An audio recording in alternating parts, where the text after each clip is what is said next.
management bylaw. So can we add that? Just notice to be given to amend. James? You okay with that? Alvin? Yeah.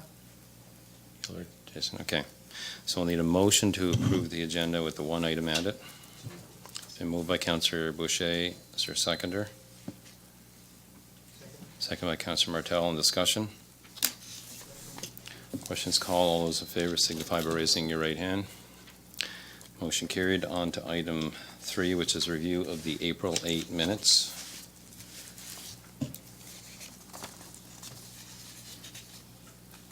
I move that the minutes be adopted as circulated. It's been moved by Councillor Martel that the minutes for April the 8th be accepted. Is there a seconder? Second by Councillor Boucher. On discussion.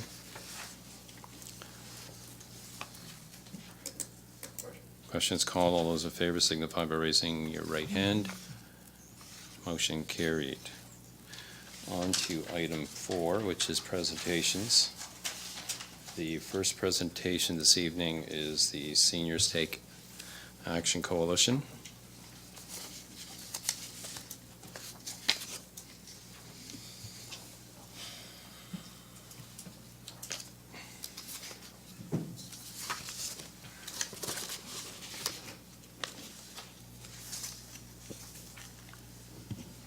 Just, yeah. Okay, state your names and, Yep. and Good go. evening. Thank you for having us. I'm Mary Lou Bedford from Lordways. This is Cynthia Blackmore. We're both members of the Seniors Take Action Coalition. When I was here in March at the meeting, we came up with this idea, or proposed this idea. We were speaking to the strategic plan then. It was a way we thought maybe we could help grow the county. And I think you've all got the proposal in front of you, so I won't read through it again. But I'll just highlight a few things from the second paragraph there where we say we all love our home county and we're committed to enriching and improving it. We're aware of the need to grow our tax base and our population, and we've developed an idea intended to help. And this perspective that seniors are an asset and that more of them would be better is included in the SHIFT document, the provincial document, which the goals of which are to value the social and economic contribution of older adults, to promote healthy and active living, to support aging in place and staying connected to community life. With their knowledge and experience, older Nova Scotians help drive our economy and keep our communities going. It's been pointed out to me several times that I spelled entrepreneur wrong all the way through, so just ignore that. Okay. We propose this idea of making a short video which would go on your website along with the one that's already there, which is sort of directed towards tourism, I think. There's a lot of scenery and recreational activities. It's a beautiful video. We've thought we'd like to develop one that would show the activities of seniors in the county and what they can contribute and what brought them here. A lot of us come from away to settle in Richmond County. I have an example right here beside me. This is a living example. You're going to hear from her in a moment. And this idea is supported by the Dr. Kingston Memorial Clinic, and the person that's working with them would develop the video. We're just talking about a very short presentation.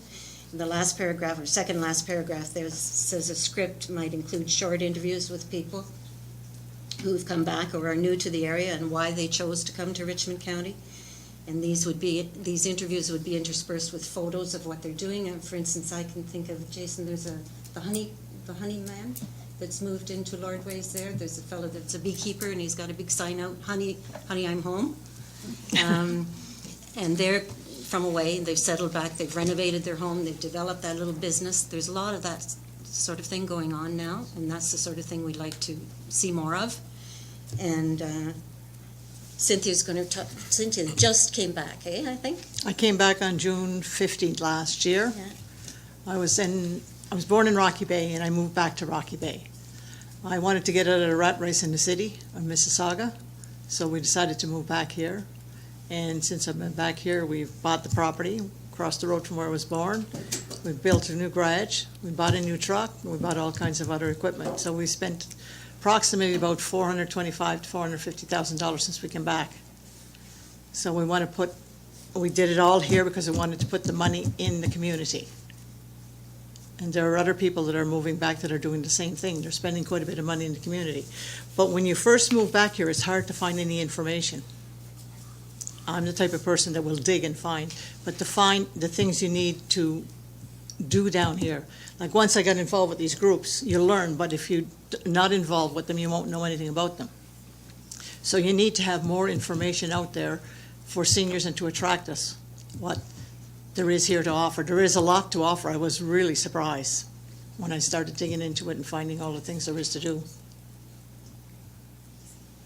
So we're just asking for your support, I guess, that once we develop this video, we'll show it to you, and if you like it, that'll be great. You can put it on your website, and that's really what we're asking. Thank you. Is there any questions or comments? I think that's a great idea. Councilor Martel?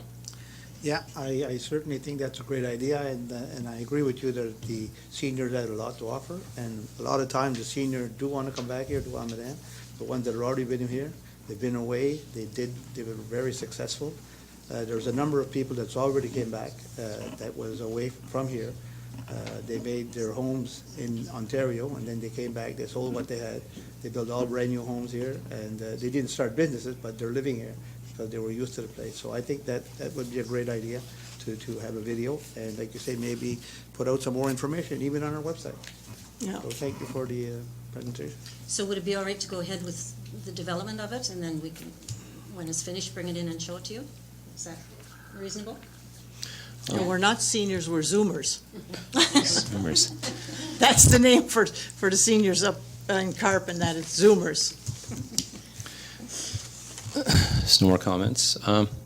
Cynthia, you said it's hard to find information, so what was different in Mississauga that we're not doing? Can you, in your video or just even, in an email, can you tell us Well, what when I we should first do came different? down last year, I went through, I had an idea where we're coming back, so I started looking at the medical system here, right?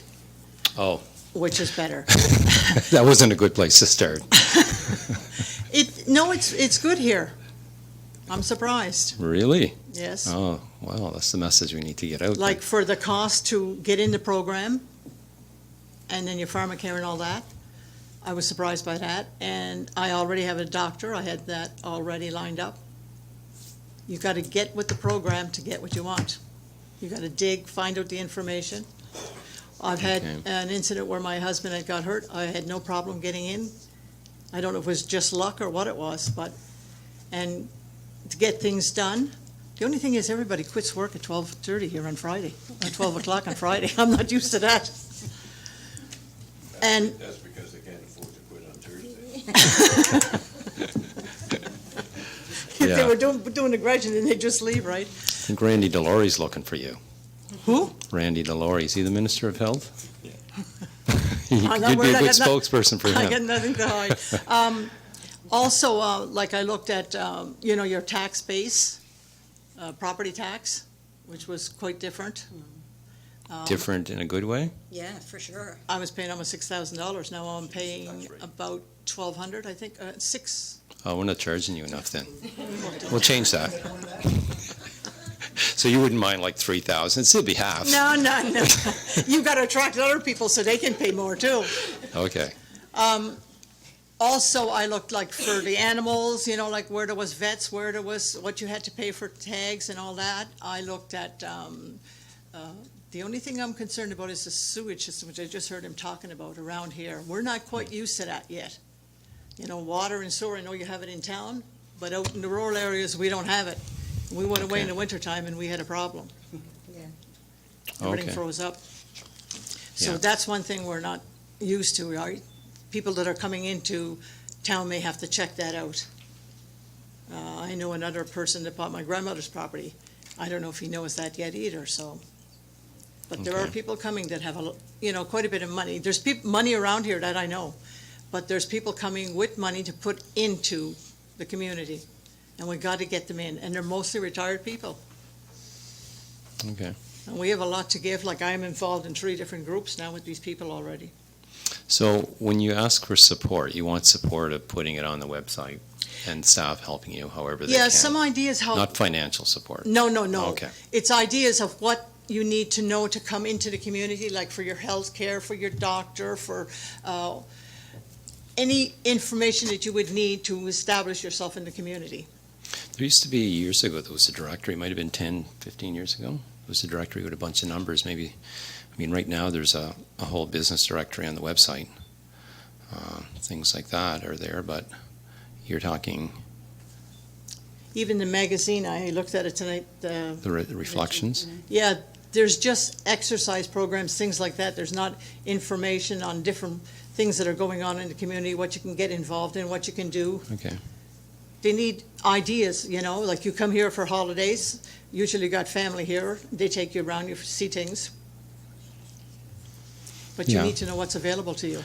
Well, Because my daughter and my son-in-law come down a couple of times a year, and they spend money, but they come because we showed them where to go, right? But if they came on their own, they would just kind of just drift along. And there's not a lot of signage for tourism to say what's around here. There's one, but they're all fading in, after you cross the bridge. Yeah. So there should be Okay. more stuff to show tourism for people, because there's a lot in the summertime, especially down here, to do. Well, all the events are in the Richmond Reflections that are going on in communities. I don't know what events I you know, mean. but that's not available outside of Nova Scotia, not that I know of. You Okay, need but they're on something the to get website out as well. to the people. Yeah, they're on the website, all the events, This but, would be intended more as a promotional Yeah. video, though, really. but I mean, if you find the website is not easy to navigate, maybe that's discussions. I mean, I'm sure no councillor would have an issue with you speaking with staff, and I don't think they would have an issue if you think there's ways that would make it easier, things that you're used to. Because it is there, and someone did call me over the weekend about some issue with the website. So I think, maybe a separate section for even accommodations for people coming, where they can stay. Yeah, that'd be a good idea. They kind of mentioned that to me, somebody coming from away, they couldn't find where there was accommodations. And it's hidden in there in the business You're section. still but- kind of talking tourism, though, aren't you, there? Yes. Hmm. Yeah. Yeah. So, no, but that's great. All right, well, we'll go ahead with it then. Yep. And we'll see what you think. Thank you very much.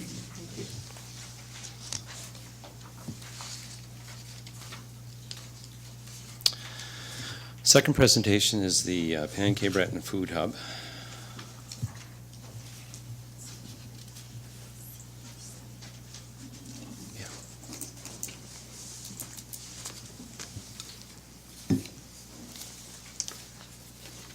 How do I do it? Minimize this one.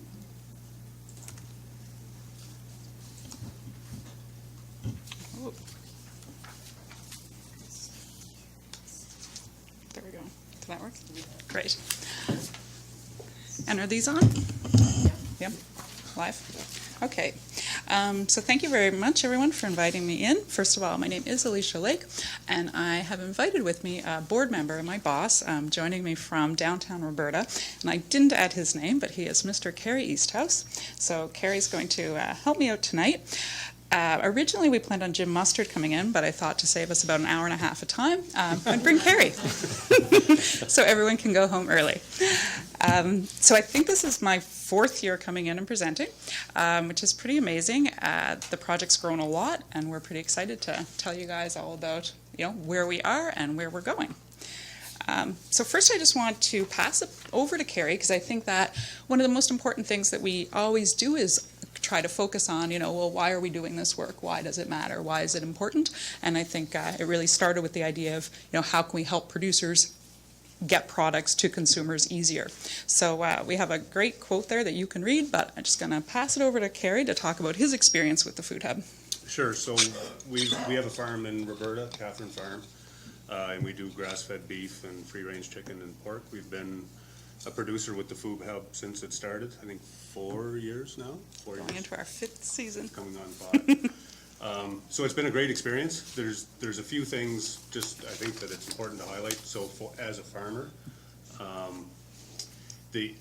Roberta's a beautiful place to live, but it's not the biggest market in the world, obviously, right? So being able to access customers that are in Sydney, Glace Bay, New Waterford, Inverness, Bedeck, all over, simply by dropping product off in Port Hawkesbury makes all the difference in the world, obviously. The other thing is just around time. So I think the vast majority of farmers, not only in Nova Scotia, across Canada, this is a part-time passion. It's not a full-time gig. It's not a full-time employment for the majority of non-commodity farmers. So having somebody else look after a lot of the marketing, the logistics, distribution, packaging, all of those types of things makes a big difference. Any time that I'm not spend doing those things is time that I can spend growing more food. So it makes a big difference there. The other thing which as a producer, I'm really looking forward to is the possibility, which I think Alicia will talk about a little bit, is the addition of a value-added potential and processing facility in the future, and just being able to add more value to existing products and access consumers that right now, most of our products is very hard to, people want products that are closer to their plate, right? And, you see these boxes and pre-prepared foods and all of those things, and being able to tap into that market in the future, I think is going to be huge. So. Because people do not like to cook. No. We know that. Not even me. Great, thanks, Carrie. So just wanted to touch base a little bit about our producers. So the first year that we started, we had, I believe, 18 producers. Last year we had 47. So continuing to increase, which is great. You'll see here the numbers. We had 7 here in Richmond, so we still really want to recruit producers. So I think an ask to council would be any people that you know that are producing food, some of the new people. Someone mentioned new people coming in that maybe are retired and have extra food to sell. Please spread the word, because we definitely know that there are people here that are producing food and definitely want to have more access. So 32 of our producers are actually primary producers, so that's actually, farm products, and then 3 seafood and 12 value-added. So value-added includes things like bakeries, people making jam and jelly, that type of thing. And some people are, doing both. We have some farms like Pebble and Fern that kind of does garden products, and then also does value-added. So some of them are in the middle there too. So as far as our numbers go, so you'll see in 2015, we started out very, very small. Like I said, 18 producers, 50 households, very limited number of weeks. So really a pilot project that we tested. And every year our sales have, increased. Last year, we call the year from hell, but it was, that's why I put raindrops on this slide. Last June we had, temperatures that were 4 degrees colder than usual. Yeah. When was the last frost date in June of 2018 was much later than it should have been. Yeah, maybe the end of the month. Then we had this extremely hot summer that things didn't grow. Snow in November. Snowvember. Carrie can kind of speak to more about what that was like on the farm, but from our perspective, trying to run a food hub with no food was extremely challenging, I can say. But yeah, especially for the vegetable. I think the majority of the product that gets sold through the food hub is veggies. Yeah. And it was very difficult for vegetable growers last year, for sure. Yeah. Your grass grew, though. The grass always grows. Grass always grows. Yeah. Yeah. So it was tough. So we ended up with less weeks last year. So we actually stopped. In 2017, we had gone until the middle of December. Last year, we stopped at the end of November. So because, we actually were having a difficult time picking up food. Just the roads were so bad, there was snowstorms. We had a hard time getting food to Inverness. There was 2 weeks in a row we had to cancel deliveries. So we said, okay, time to pull the plug. So this year, today was a beautiful day. I don't know. I was in Sydney this morning. I had frost on my car. So fingers crossed it'll be a lot better, but we'll see. We'll see. So I want to talk about, what the impact has been to producers. So you'll see it, obviously, as we bring in more revenue, we pay out more revenue to producers. So last year we asked our producers if anyone hired staff because of the food hub, and 6 people said that they did. So that was really huge. So I think that what we're seeing is that it might not be huge amounts of money going to each producer, but it's enough that it's actually meaning that they can hire staff now, they feel more comfortable in their business and just have that confidence that that money is going to be coming in from this new market. So that's really significant when you think about, 6 jobs being created there, plus myself and another staff person, plus our trucking company hires a person because of the food hub. So we feel like we're really making a big impact there. In our particular case, it's not maybe a third of our sales come through the food hub, but it's knowing that that market is there. So if I want to grow an extra 300 chickens, I'm confident that I have a market to do it, right? So it gives you that backstop, and Yeah, and now that we're going into our 5th year, I think people think, yes, they're going to be around. So Yeah. it's like, we're now established. So people have more confidence.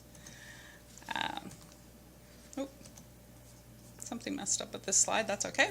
So one of the big things that we did in 2018 was we looked at an entire strategy looking at Cape Breton, the food sector in Cape Breton. So it's a great document. If anyone wants it, it's on our website. It has lots of really good information about the demographics of farmers and just Cape Breton in general. And from that, we looked at a lot of the different challenges, but also a lot of opportunities. And what really came up for us, meeting with all these different stakeholders, producers, people that work in agriculture, you name it, is this gap in infrastructure. That just came up again and again and again. Carrie mentioned it earlier on. And really, when you think about vegetables that are produced in Cape Breton, other than small scale canning, like everything has to be consumed immediately or it's compost. So there's really no step to stop that and to, process things and store them. The other big thing too that Carrie mentioned is this food coming in these boxes that are already cut and prepackaged, and you have to do very minimal cooking, and people love that. So that I think is a trend that's going to continue. We see big movement in that. I was told recently that just one of those companies is selling 2,400 boxes a week in Cape Breton, just one of them, and there's probably 3 or 4 that are operating now. And it's true, people do not like to cook, so we need to go where the market is. So right now we have a team of engineers, architects, food safety people looking at a potential building, trying to make sure that it's central so that people from Richmond, Inverness, Victoria, and CBRM can use it. So we're looking at Blues Mills and really try to get that infrastructure piece in place. So that's our biggest plan, I guess, going forward for this year. And without that, I just don't see that we're going to be able to really grow the food sector in Cape Breton like this. It's a big gap that's missing, and no producer alone can take on that piece, right? So, because it's expensive, so. Yeah, meeting the food safety requirements for any one individual farm is virtually impossible unless you're at a very large scale. But if we can all share one facility and have access to it and be able to sell through it and put our product in that box that's going all around Cape Breton, then that's a game changer for sure. Yeah, and even when you think about the institutional market, which we know is huge, we have hospitals, universities, all these places that are buying food, but they're not going to buy vegetables that haven't been washed and then cut them up. It's just not feasible, right? So we need something in the middle there that can allow that type of market. And I think there's great opportunity to export products here too. Like, we have phenomenal food here. We have amazing soil. We have, people could be organic certified in minutes. We know there's a huge trend towards that nationally and internationally. So I think this is really the key piece that's missing to really expand. So this is what we're working very hard on right now, and we'll probably give you guys an update on that in the next few months. So plans for Richmond County. So we last year we started a drop-off location here on the island for producers to drop off their food. So Lachlan, a few others have been using that. That will continue on this year. We are working with a few people. Lachlan's kind of ahead of this, trying to make a pickup point so that consumers can start to order and pick up here on the island. So hopefully that may be 2019, maybe 2020. We'll keep that, keep working on that. We're closer, I think, in St. Peter's, as we have like a bigger group of people that are interested there. So hopefully we'll start delivering this summer in St. Peter's. A little hesitant to start too early because of that vegetable shortage that we have in June, July. So probably push that into the summer a little bit, just so that people are really excited about the food they get. And also going to work on getting a location in St. Peter's so that people like Carrie and others can start dropping off in St. Peter's instead of going to Port Hawkesbury. So that's kind of our major things we're working on here, and then just really to keep trying to work on other food projects, things that are going on in Richmond County. So if, I came up here to host a food film a few months ago, and if there's things like that in your community that you think like we can come and help out with, talk to community groups, help provide food for, like whatever you guys think that we can help out with, let us know. So, and that is it for us, unless do you have anything? No, I'm good. See, now if Jim was here, we'd be here till at least 8:30. We'd only have begun. That's right. Yeah, Jim would have just finished talking now. That's right, see? Yeah. Well, thank you, Alicia and Carrie. Is there any questions?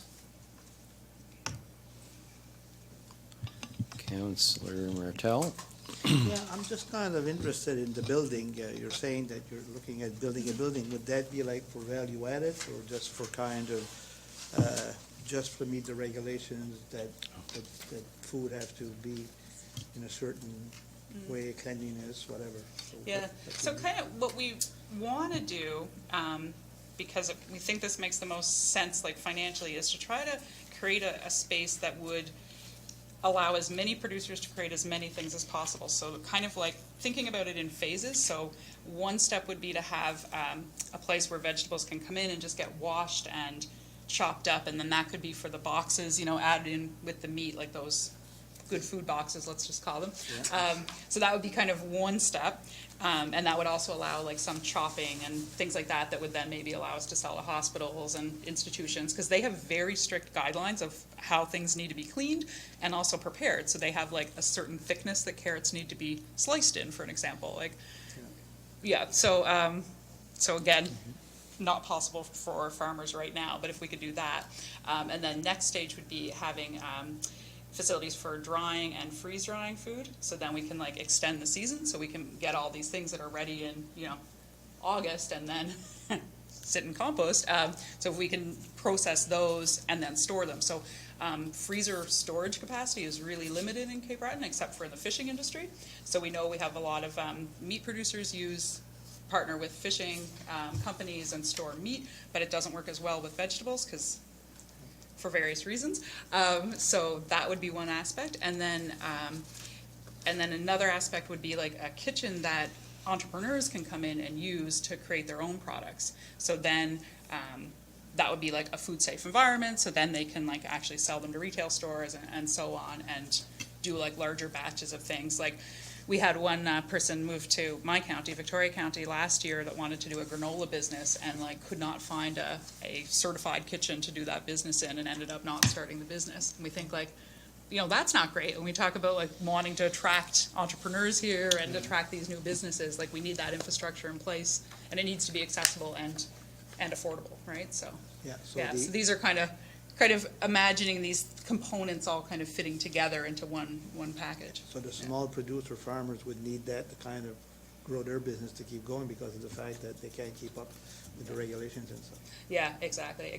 And if you think about one person spending, a couple $100,000 on their business, it just isn't going to pay back. The return on investment on that is not going to be in their lifetime.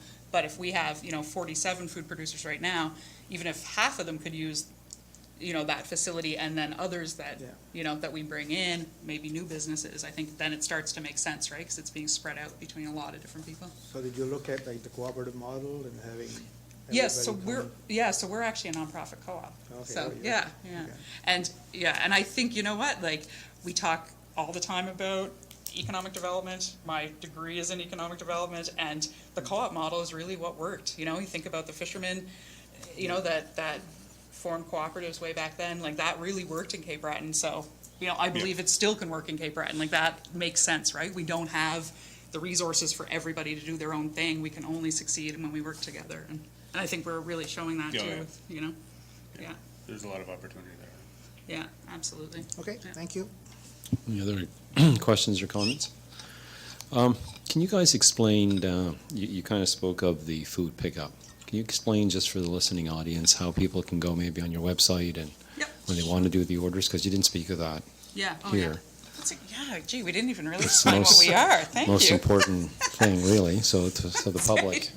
So I could start with the farm side and then you Yeah. take it over from the consumer side. Sure, let's do that. So I am trying to think. As close as you can get to the mic, too, just. Yeah, I'm sorry. so that you- So I go on, as a producer member, I go on to the website and each week I list what product that I have available and what price that I want to charge for it and a little Okay. description of it and so on. And then And you set your own prices? I set my own price, yeah. Then on, what day, Monday afternoon, I get an email from the website saying, these are all of the orders that you have for that week. So I get what's called a pick list, and I say I have a box that's going to North Sydney, and this box is going to Sydney and Glace Bay, and so on. So then I put those boxes together and drop them off at the drop-off location that Alicia was talking about right now. It's in Port Hawkesbury. Then from the consumer side, Yep, so I'm also a consumer. Obviously, I eat more than big one. anyone else ever. So on Friday afternoons, the consumers log into the website. They get a list of all the different products that are available from each different producer. Is it So- easy for any constituent right across Cape Breton to log in? You said you log in, so you got a password, username. Yeah, so members, yeah, but you can see it from the outside. You don't need to log in. You can see all the products that are for sale. And order them?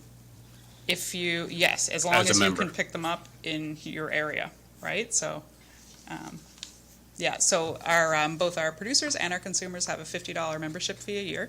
So that kind of goes to support the operations. Okay. Yeah, so our consumers, I say because we've had people from the mainland sign up and try to buy memberships and then say, where can I pick up my product? I'm like, oh, wait, like, yeah, you can't, because you're in Annapolis Valley or something. So, yeah, so as long as you're within your comfortable driving distance to a pickup location, you order the products that you want, and you see the price, like right in there, the software marks it up, so it's really obvious, like how much you're paying. You see all the, like if Carrie's selling chicken, you see all the different chickens side by side, so you can choose like, oh, I met that guy Carrie, I like his chicken, I'll buy that, or whatever. So they're really buying from the farm, which is nice, because they know who they're buying from.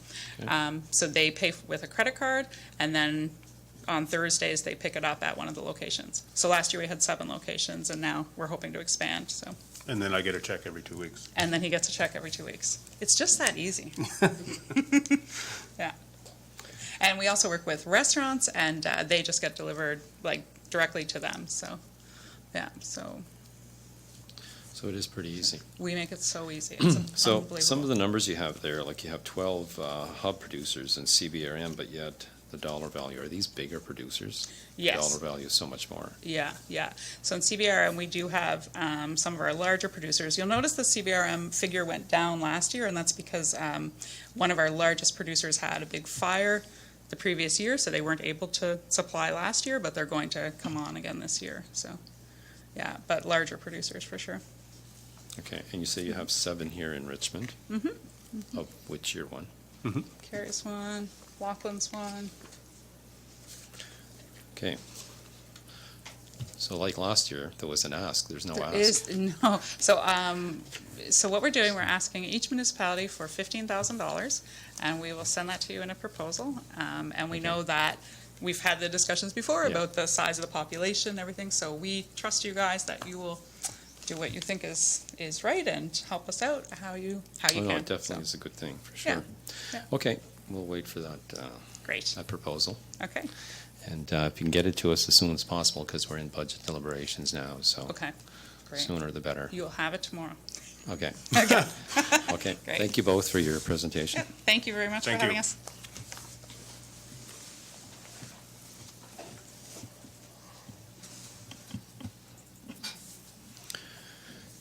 Okay, on to item 5, which we need, well, I should say first, the third presentation is going to be rescheduled for June the 10th, so they will be here at Committee of the Whole.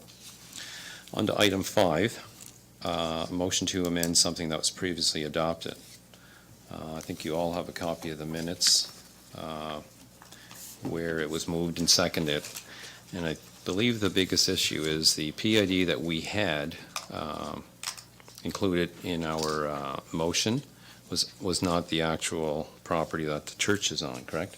It's just a vacant piece of land in front of the church. So in consultation with legal, they're suggesting that we amend that motion and by adding the words PID 752-09700. So, does someone want to read the amended motion? It's on everybody's agenda, or should I read it?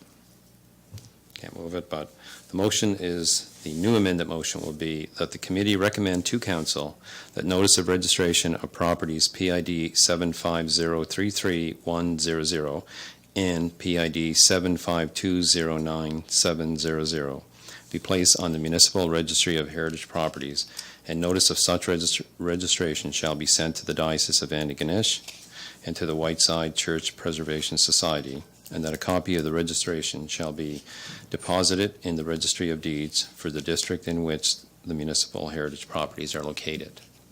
Is there a mover for that? It's been moved by Councillor Boucher. Is there a seconder? Second by Councillor Martel. On discussion. Questions called. All those in favor signify by raising your right hand. Motion carried, so that will be a recommendation to council. On to item 6. CAO. Yeah, Yvonne's just going to pass out a listing that we didn't add with the agenda.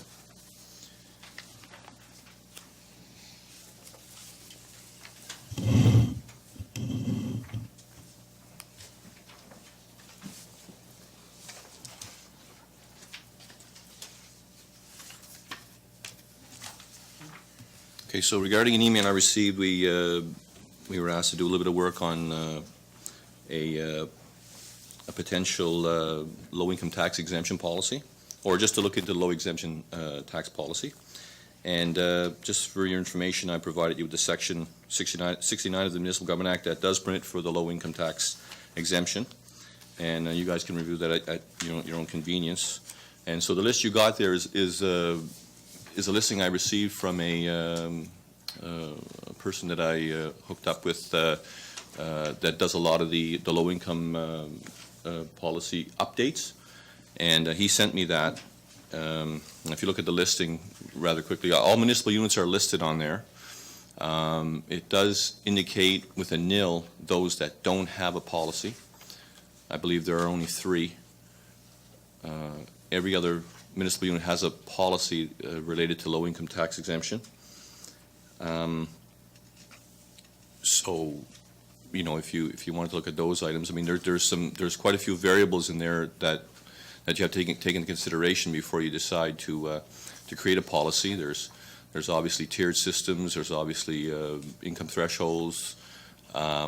Sometimes it's dollar value that's exempted. Sometimes it's percentage value. Then, of course, there's total amounts that you may want to budget for such a policy. Usually what happens is, and of course, we'd have to create the policy, and then you'd have to create some sort of an application process, and of course, that would have to suit your policy. So, I mean, I can get more information if that's something that you guys choose. If I can use the resources, use perhaps staff to help me out, get some dollar values, what it might cost us. Ultimately, it all depends on how much you're willing to spend. We really don't know actually how many people would apply. We don't know how many people are within a certain threshold of income. If we did do it for 1 year, obviously there would be possibly a learning curve there to realize. But it doesn't stop us from getting information. I mean, council could even instruct me to get more information, or maybe create a motion, pass a motion, or anything else for further review, I guess. You're done, Don? Yep. Councillor Gayesh? Yeah, you're not referring to... Oh, you're going to cancel, put it back on again.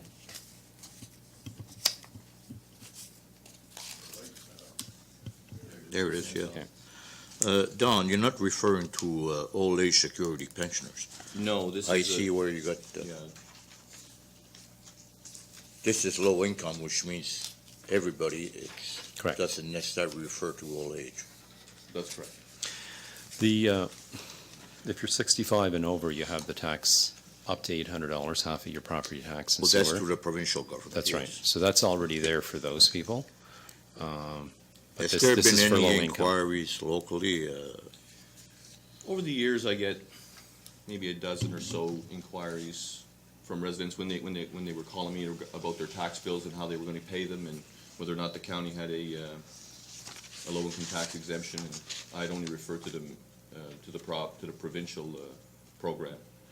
Well, I don't think it's a bad idea, but I think we have to establish as a municipal government the income threshold, what we consider low income. And I think the way we could do this, probably, if you can investigate further and see what other units are doing, if they have this kind of exemption existing, and then we can move from there. Right now, I don't know what the threshold would be. I think it's... For us particularly, you mean, or? Well, it would be our own, it'd be our own bylaw, and we'll have to establish a threshold ourselves. Mhm. But I'd like to find out what other units are doing. Well, all the information is right there in front It's of you. right there, okay. Income threshold is the first line there, so those Yeah. are the, It's interesting. Well, there are different thresholds there. Yeah. Yes, yeah. And I think we have to adopt before looking at it. well, it's like a tiered system, Tiered what you system. have here, yeah. Well, I think it's something we can look at, but I think we need more information. If you can look into it, and probably, I mean, like the town of Port Hawkesbury's there, under 24,000, maximum 200. 36 people used it last year. But I see Inverness, they don't have a number. no, As in for- Colchester. They have 150 maximum, but they don't have the number eligible or used it. So I don't know, maybe they're not getting any uptake for that at all. This list I received probably about a week or so ago, and he did indicate to me that there were some further updates that had to be done, Oh, so okay. I don't think that it's complete. That's all I had to go with. Because, I mean, there was one of them, Kings, I think it's high, 341,000 they've given out. Mhm. And Okay, but we have to be- CBRM is 100 and, We have to be 38,000. careful with this also. I Yeah. mean, you say low-income tax exemption policy. Would that also include the seniors? that all depends, if we wanted to. It's all dependent Well, on that's you what I do. mean. Presently, seniors are getting an exemption through the provincial government, right? Correct. They're eligible for it. So whatever we establish, we have to consider, if it's at 25%, is it 50% of the tax? Yeah. I think there's a lot of discussion, and I think it should be. Yeah, I think it's good sent back. information It's good information. to take away, and we'll have to, come up with something. We haven't budgeted any amount for it yet, but is that all your questions, Councilor Kayesh? Is that all your questions or comments? Okay, thank you. Councilor Martel? Yeah, I had brought it up and circulated to all councilors, just on the fact that it would be something to look at because of the fact that, like you get the coalition, the senior coalition that comes here on a regular basis and talks about what are we really doing with seniors that have a hard time to stay in their homes. And so I thought just maybe for information purposes to try to get as much information. So as a council, we could make a decision on, is this something we want to do? But I'm kind of really surprised in a sense when I look at this information to see how many other counties are already doing it. So I think that for sure, it really warrants more information and for council to take a closer look at it. So I would probably make a motion to ask staff to look further into the possibilities of doing this here in Richmond County. Okay, it's been moved by Councilor Martel that we investigate this a bit further, so we'll have staff kind of look at some draft policies or policies that are currently existing and in other jurisdictions. Is there a seconder? Seconded by Councillor McLean. On discussion? Questions called. All those in favor signify by raising your right hand. Motion carried. Thank you, Don. On to item 7, which is correspondence.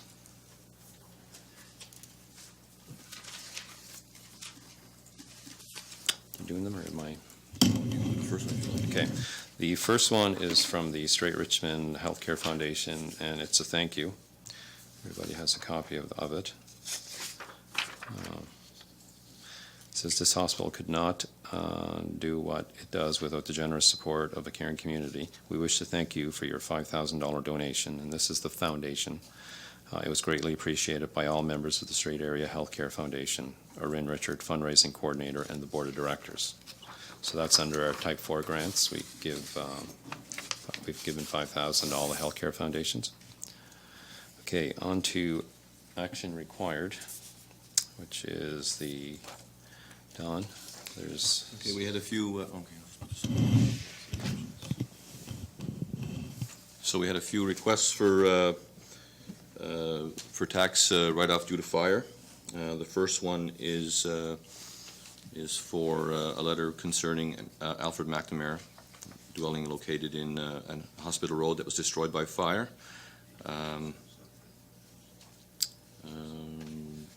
We recommend the write-off of taxes of $343.82 based on the policy. Okay, so is there any questions? Need a motion, I guess. Okay, it's been moved by Councillor Gayash. Is there a seconder? And second by Councillor Boucher on discussion. Just have a question. I noticed that this one went to 2020, but the other one didn't. Went to March, or February 19th. Yeah, so what happened with this particular property, when the fire occurred, it wasn't in time to make the change. It was after the December 3rd cutoff, so there wasn't enough time to make the change for the current taxation year. So the write-off is going to be for the current year as well, because the assessment didn't change. Didn't know I had that kind of an effect on you. Excuse me, sorry. You gonna live? I got a drinking problem, sorry. And we're talking. Okay, did you? Okay, so it's for 2 years, No, it's because it would only be from February to March 2019. yeah, but it burnt on the 11th of February 2019. So it's like a month and a half plus the full taxation year. This one coming up. Yeah. Okay. Yeah. Good. Okay, it's been moved and seconded. Questions called. All those in favor signify by raising your right hand. Motion carried. Okay, next one. Second one, it's for a property that was destroyed by fire belonging to Mr. Boyd Babin at 137 Cove Road. So in this case here, the request was made, and I forwarded the information off to PVSC, and they misplaced the information, so I had to resend it. That's why, and of course the change did take place for the current fiscal year. However, it was a fire that occurred back in January of 2018, and so the write-off of taxes is from January 2018 to March 31st, 2019, and it's in the amount of $202.84. Okay, and then his assessment is reflected. This year's assessment has changed, yeah. Okay. So that's the reason for Alfred's, because his Yeah. assessment is It's current. Okay, yes. Okay, we need a motion. Councillor Martel. So moved. It's been moved by Councillor Martel that we provide a reduction to taxes in the amount of $202.84 to Boyd Babin for the last year plus. Is there a seconder? It's been seconded by Councillor Boucher on discussion. Councillor Gayesh.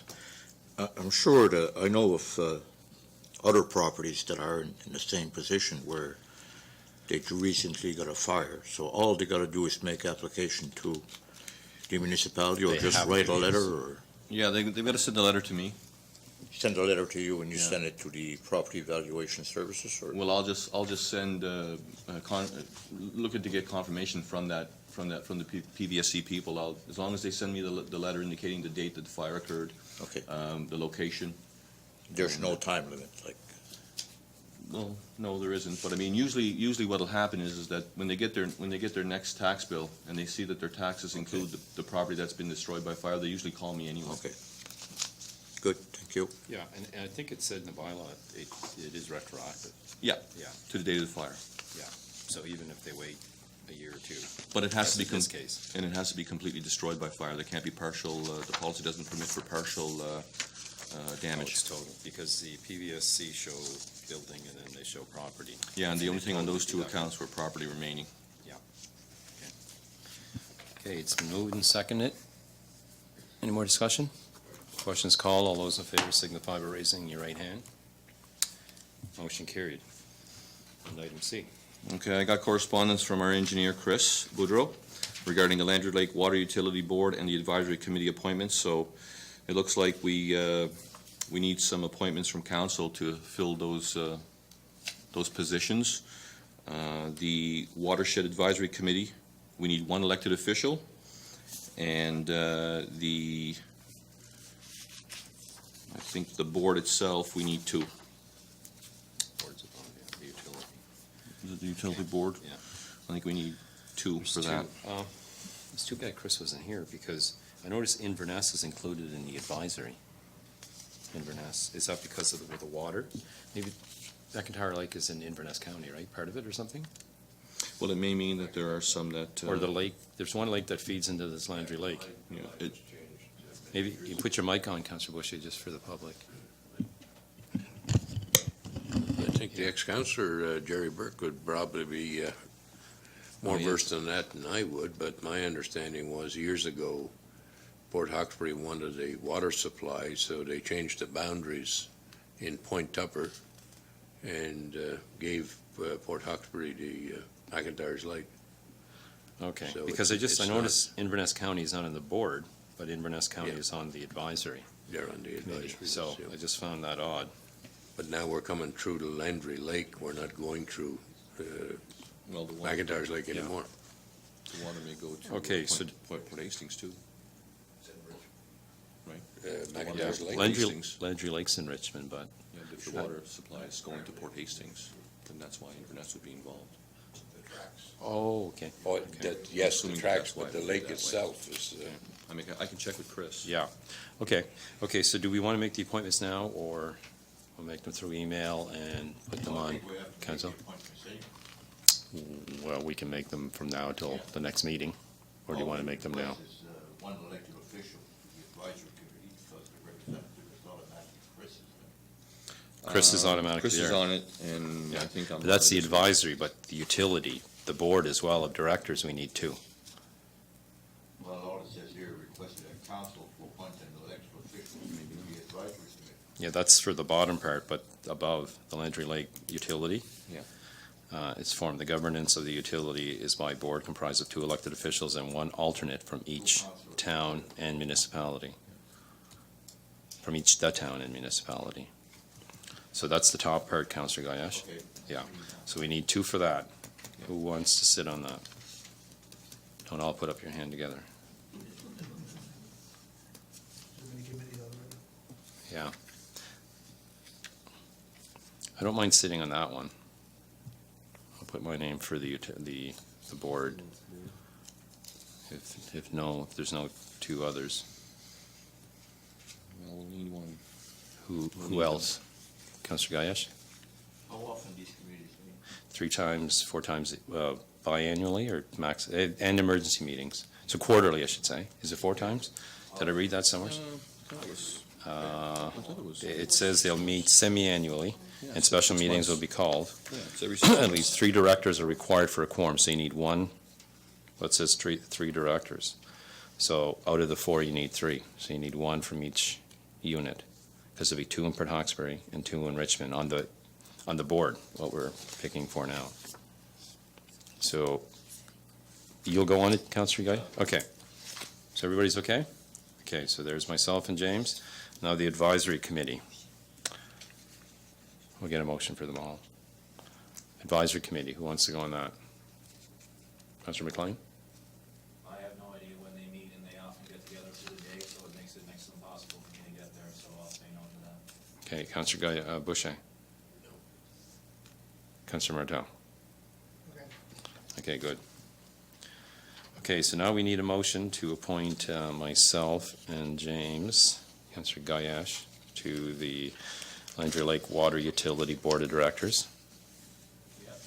It's been moved by Councillor McLean that I and Councillor Gayesh be appointed to that board. Is there a seconder? Second by Councillor Martel. In discussion?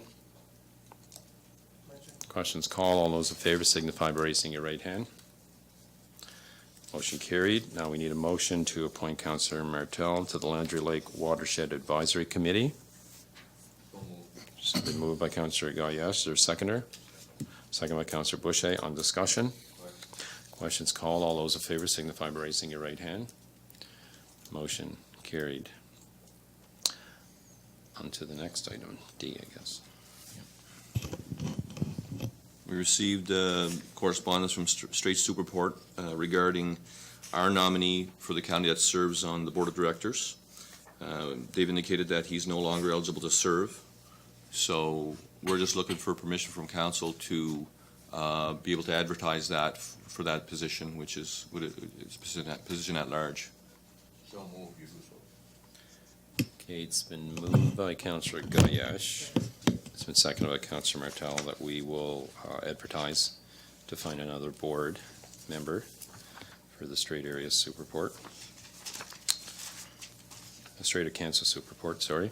On discussion? Questions called. All those in favor signify by raising your right hand. Motion carried. On to item E. So at the budget meeting, we talked about an increase in the trucking rate through the Richmond County Truckers Association, and we just felt that it was better that we brought it to the committee of the whole to recommend to council with respect to the motion. So the motion recommending to council is that's being requested is that a 10% rate increase applied for a 5-year period beginning April 1st, 2019 for the Richmond County Truckers Association for trucking services related to trucking of solid waste and recycling to Guysborough and Sidport. Okay, we'll need a motion for that, and the motion is in your package. I just read it. Who wants to? Okay, I'd like to move that a 10% rate increase applied for a 5-year period beginning April 1st, 2019 for the Richmond County Truckers Association for trucking services related to trucking of solid waste and recycling to Guysborough and Sidport. Okay, it's been moved by Councillor McLean that a 10% rate increase applied for a 5-year period beginning April the 1st, 2019 for the Richmond County Truckers Association for trucking services related to the trucking of solid waste and recycling to Guysborough and Sidport. Is there a seconder? Second by Councillor Boucher. On discussion. Councillor Gaillard. When was their last increase? 5 years ago. Okay, thank you. Any more discussion? It was 2011, I think. It was like- Actually, the CAO is saying it was I think 2011, so it was more than 5 years ago. Yeah. 2011. Yeah, in Peter's email, he says that, isn't it? I think so. Question is called. All those in favor signify, he says, yeah, last 8 years, so 2011. Questions called. All those in favor signify by raising your right hand. Motion carried. CAO. So section F, I believe Councillor Martel wants to speak on that. Yeah, the reason I brought that to council, the Jarvin's Island Road from Port Royal to Jarvin's Island has been slated to do just a road patch, I guess, apparently. And if you look at the monitor, there's some pictures there that show the road is being very much eroded. And there seems to be a very important safety concern with the residents of Jarvin's Island. And it's that bad now that it's eroded to a point where it could fall into the ocean. It's that bad. But they're talking about just capping it. So what I would like to do tonight is try to get a motion from council to write a letter to the Minister of Transportation to talk about the importance of doing the safety aspects of the road and not just capping it. So I'd like to move a motion to write a letter to the Minister of Transportation.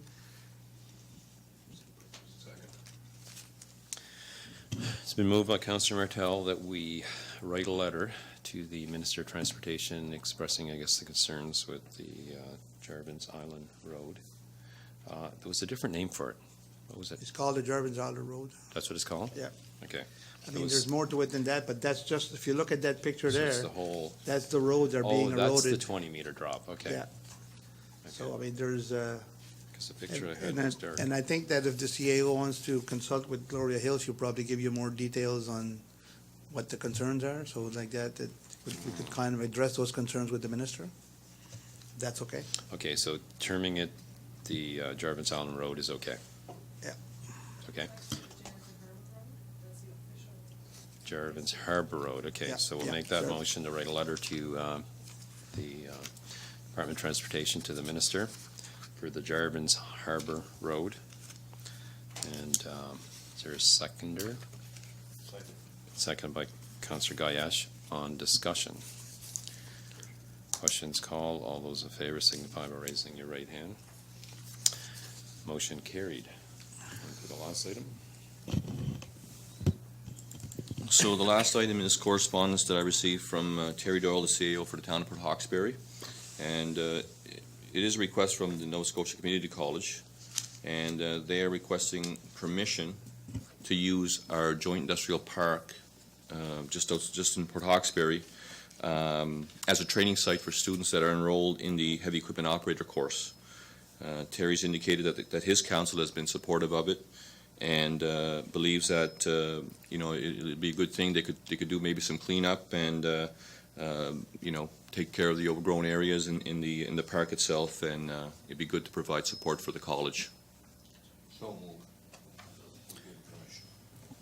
Okay, it's been moved by Councillor Gayash.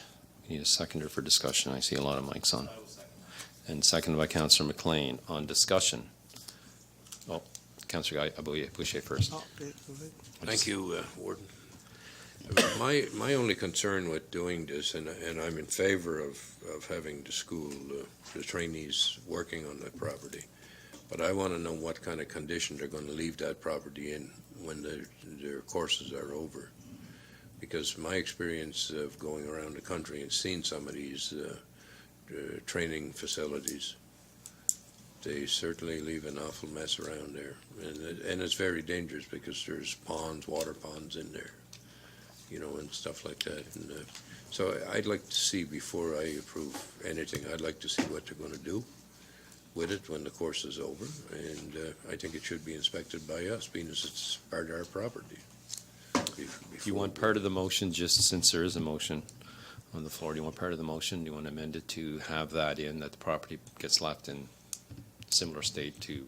Well, I think whether it's a motion or not, but I think they have to come forward before we sign on the dotted line to give these people permission to use that property, that they have to tell us what condition they're going to leave that property. Okay, so could we get that maybe before the regular council? Would you be okay with that? Yes. Have this Yes, motion? sure, Okay. yep. So just as a sideline, we'll get that information. Excuse me. Okay, it's been moved and seconded. And Councillor Martel, we had discussion? Yeah. I think it's a great idea, and it's great for the college, and of course, the industrial park needs some cleaning up, as they talk about in the letter. The only thing I'd be concerned about is the liability issues. You're gonna have people there training, with heavy machinery, students. Who's gonna be liable for if anything happens, like is it gonna be the school, or? So I think we need to kind of look at that aspect before we give them permission to go there, because, we own it, right? Yeah. We jointly own it, so if something happens, I don't Okay, so what we'll do then, we'll get an answer to Councillor Boucher's and an answer to yours. The liability, because there's water and sewer and power in there, right? You're worried in case they damage any of the infrastructure? Well, not only that, Or- it's not about the industry, it's about the people that are working on the machinery, if they get hurt. Oh, I would think the school would look after that, but, Carry insurance on that. Yeah. It's a good question. yeah, Just to kind of- just We can in get the case, legal, right? we can Well- get Noah to take a look at it. Because Okay. you know I can what send it happens to when you Noah. get sued, everybody Yeah. gets sued. yeah, okay, so we'll get an answer to both of those. What state it's going to be left in, and the legal aspects. Any more discussion? Questions called. All those in favor signify by raising your right hand. Motion carried. On to item 8, which is a review of the checks. So if there's any questions concerning the checks, you can email myself or the CAO. On to item, is there any questions now? On to item 9, which is items added, and that's a notice to amend bylaw 62. So I guess all I have to say is that we're giving notice to amend bylaw 62, the wastewater management bylaw. So, do we need a motion for that? No. Okay. So everyone's okay with that? Okay, we will move on to item 10, and we do have an in-camera this evening, right? Yep. Okay, we do have an in-camera, personnel legal. We have a 15-minute question period. For anyone that wants to come up.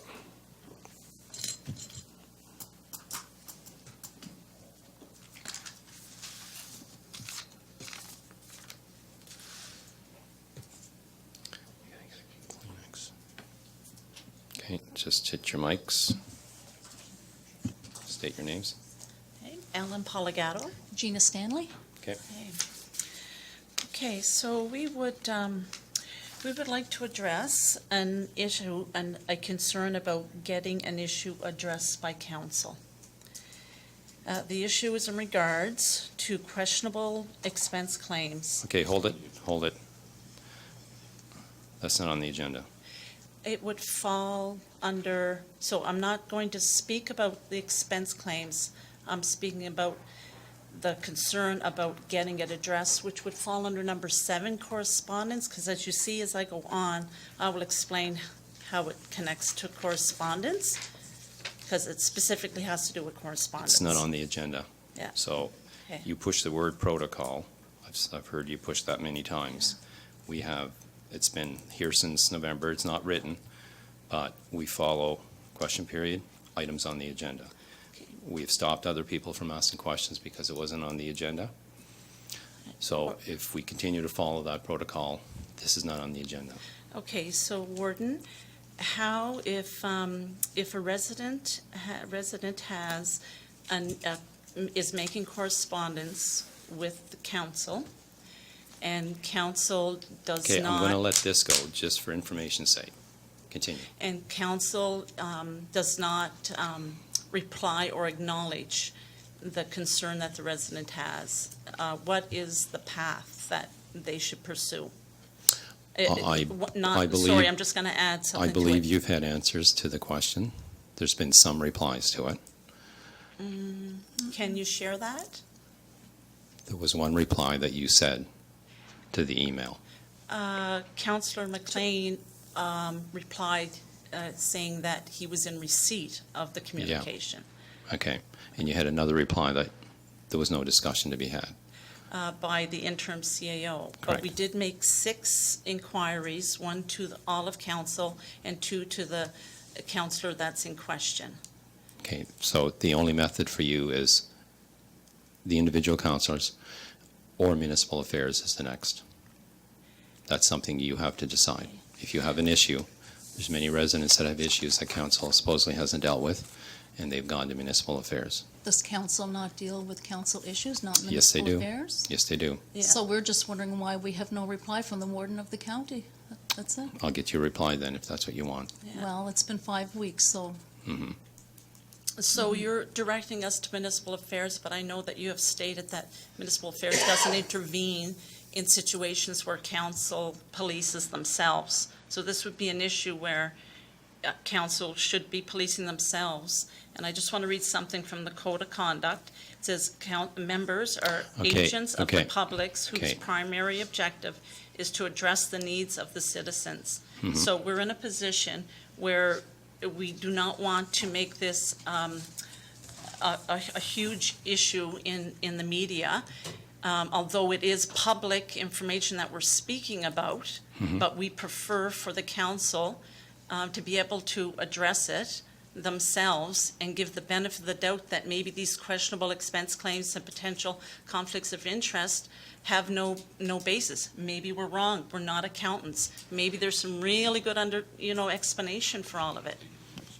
Well, have you sought out legal advice, I guess, concerning this? Well, I would think that a citizen wouldn't need to seek legal advice if it's... We were chastised within the last month or two for spending so much money on legal. And now you asking us to do this?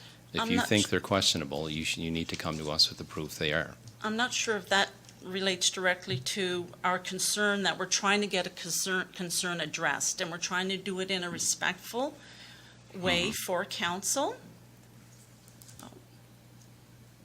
So I'm not sure. So what I'm hearing is that council is, two citizens are coming with a concern that they think is valid.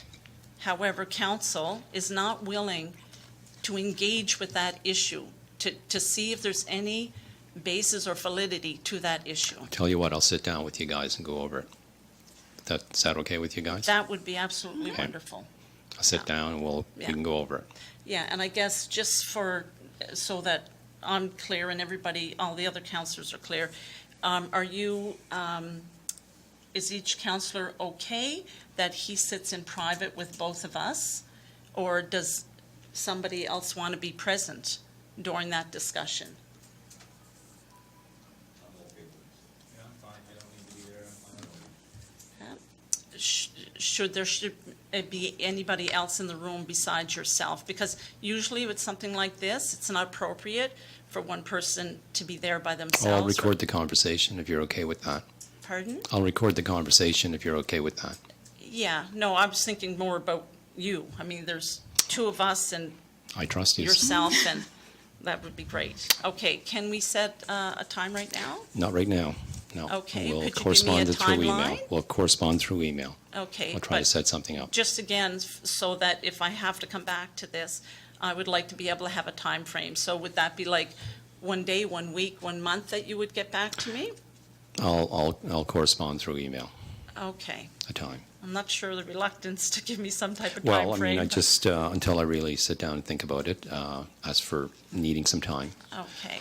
for this, I don't want to commit to any date right Is now. it feasible before the next regular meeting?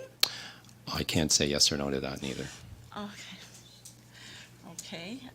Okay, any other questions or comments? No, but I feel like I should, because I don't think anybody else wants to ask questions. You shouldn't Okay, just ask. so no, no. I'm hoping that it's before the next regular Okay, meeting. that's fine. Yeah. So, next comment. Okay. No, I think I'm good.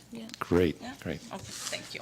Any other concerns or questions before we go in camera?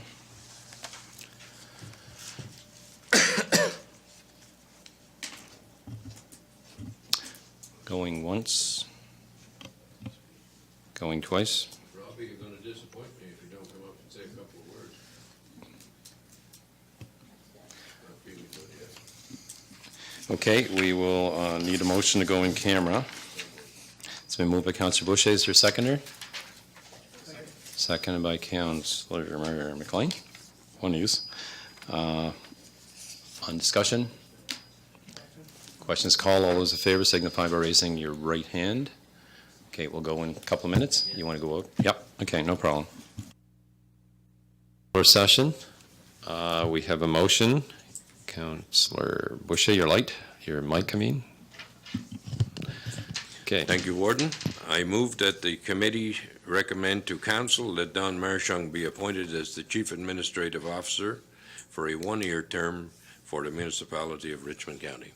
It's been moved by Councillor Boucher that we appoint Don Marchand as our CAO for the next term of at least 1 year. Is there a seconder? Is there a seconder? You second? Okay, now on discussion, because you wanted on discussion. Is there only one motion coming out of this? Yes. What happens to the advertising for the position that you were in before? He looks after that. The That's the staff, chair that's won't- not us. It's not part of the motion. No, they Okay. after that. Yeah, good. So it's been moved and seconded by Councillor It's Gayash. gonna be directed. On further discussion? Question. Questions called. All those in favor signify by raising your right hand. Motion carried. Motion to adjourn. So moved. Moved by Councillor Boucher, second by Councillor Martel. In discussion? Questions called. All those in favor signify by raising your right hand. Councillor Gayash? Motion carried. Meeting adjourned.